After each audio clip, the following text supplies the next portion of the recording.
राधे राधे दोस्तों। आप सभी का हमारे चैनल अमृतधारा में बहुत बहुत स्वागत है।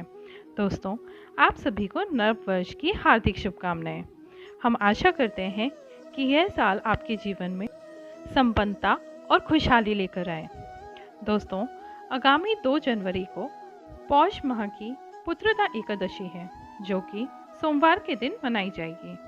आइए अब हम जानते हैं इससे जुड़ी एक कथा।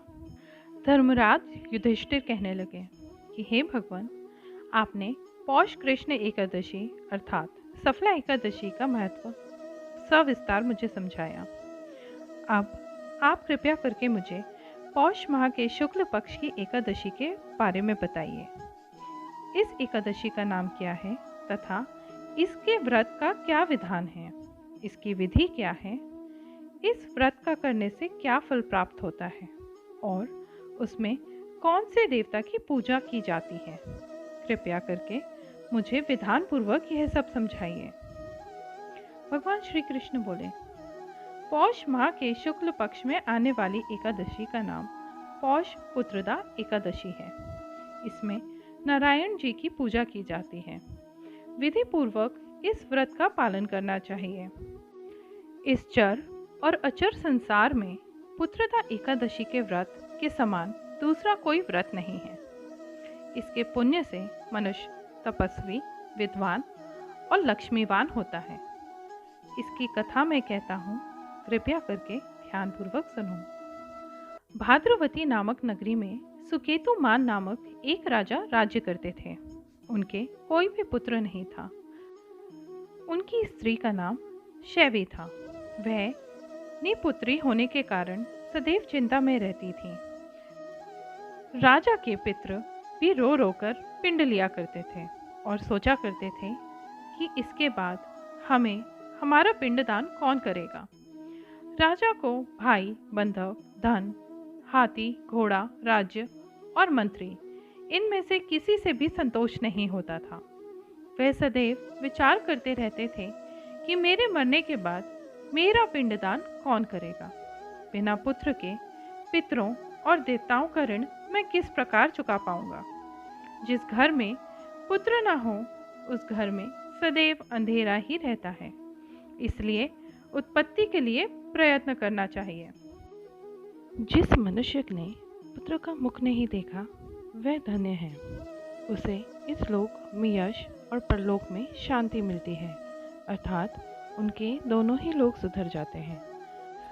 पूर्व जन्म के कर्म से ही इस जन्म में पुत्र, धन आदि की प्राप्ति होती है।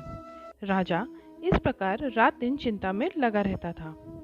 एक समय तो राजा ने अपने शरीर को त्याग देने का निश्चय कर लिया, परंतु आत्मघात को महापाप समझकर उसने ऐसा नहीं किया। एक दिन राजा ने ऐसे ही विचार करते हुए अपने घोड़े पर चढ़कर वन की ओर चल दिए और पक्षी, वृक्ष को देखने लगे। उन्होंने देखा कि वन में मृग, सुअर, सिंह, बंदर, सर्प आदि सभी भ्रमण कर रहे हैं। हाथी अपने बच्चों और हथनी के बीच में घूम रहा है। इस वन में कहीं गीदड़ का कर्कश स्वर बोल रहा है तो कहीं उल्लू की ध्वनि आ रही है। वन के दृश्यों को देख राजा सोच विचार में लग गए। इस प्रकार आधा दिन बीत गया। वह सोचने लगे कि मैंने कई यज्ञ किए, ब्राह्मणों को स्वादिष्ट भोजन से तृप्त किया है, फिर भी मुझे दुख क्यों प्राप्त हो रहा है। राजा प्यास के मारे अत्यंत दुखी हो गए और पानी की तलाश में इधर उधर घूमने लगे। थोड़ी ही दूर पर राजा को एक सरोवर दिखा। उस सरोवर में कई कमल खिले थे तथा उस सरोवर में हंस, मगरमच्छ आदि सभी थे। उस सरोवर के चारों ओर मुनियों का आश्रम बसा हुआ था। उस समय राजा का दाहिना अंग फड़कने लगा। राजा शुभ संकेत समझकर घोड़े से उतरे और मुनियों को दंडवत प्रणाम करने लगे। राजा को देख मुनियों ने कहा, हे राजन, हमें तुमसे मिलकर अत्यंत प्रसन्नता हुई। तुम्हारी क्या इच्छा है वो बताओ।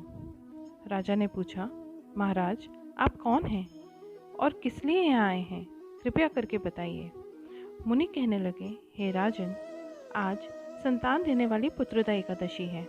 हम लोग विश्वदेव और इस सरोवर में स्नान करने के लिए आए हैं। यह सुनकर राजा कहने लगे कि महाराज, मेरी कोई संतान नहीं है। यदि आप मुझ पर प्रसन्न हैं तो एक पुत्र का वरदान दीजिए। मुनि बोले, हे राजन, आज पुत्रदा एकादशी है। आप अवश्य ही इसका व्रत कीजिए। भगवान की कृपा से आपके घर में अवश्य ही पुत्र की प्राप्ति होगी। मुनि के वचनों को सुनकर राजा ने उस दिन एकादशी का व्रत किया और द्वादशी के दिन उस व्रत का पारायण किया। इसके पश्चात मुनियों को प्रणाम करके महल की ओर वापस आ गए। कुछ समय बीतने के बाद रानी ने गर्भ धारण किया और 9 महीने के पश्चात एक पुत्र की प्राप्ति हुई। वह राजकुमार अत्यंत ही शूरवीर तथा प्रतापी हुए। श्री कृष्ण बोलते हैं, हे राजन, पुत्र की प्राप्ति के लिए पुत्रदा एकादशी का व्रत करना चाहिए। जो मनुष्य इस महान व्रत की कथा को सुनता है उसे अंत में स्वर्ग की प्राप्ति होती है। ये कथा मैंने लोकहित में कही है। दोस्तों, अगर आपको हमारे द्वारा सुनाई गई कथा पसंद आए तो प्रेम से बोलिए राधे राधे।